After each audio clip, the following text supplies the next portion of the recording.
çift yani altta da kovan var görünmüyor. Yani bunun kadar da altta yani.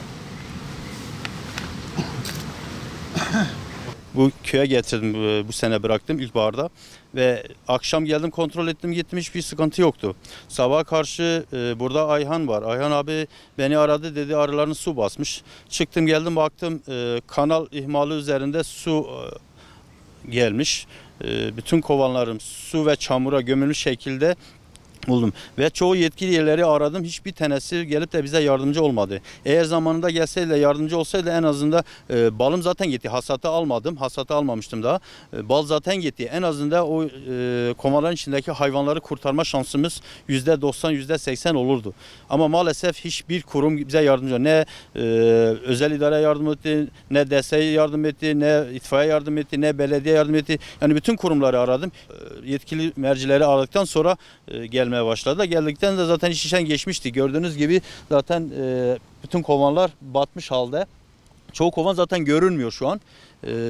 Yani 100'ün üzerinde kovan vardı. Şu an saysa 50 tane ya var ya yok. Birkaç tane geldim kurtardım.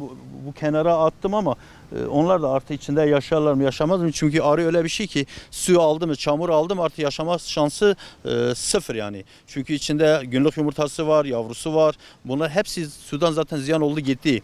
Bir arı zaten yaşayacak 40 gündür 45 gündür yani ondan öte yaşamaz. Eğer bu yavrular yumurtalar çıkmazsa zaten arı kendinden bitiyor gidiyor. Yetkili kişiler suyu kontrolsüz bir şekilde açmışlar. Neyin suyu? Bu baraj suyu. Evet. Sulama suyudur.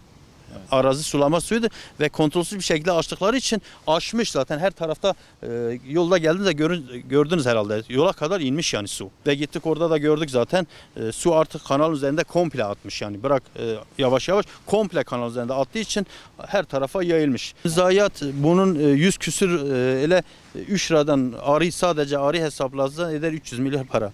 Bunun balı hariç. Yani hiç gelmese, hiç almazsa bir tondan fazla bal alırsın. Bir tonda eder 250-300 lira para.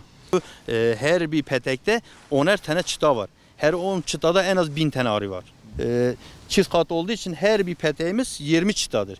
20 çıtada ile 3 kilodan hesapladan 60 kilo eder. Her bir kovan 60 kilo bal eder.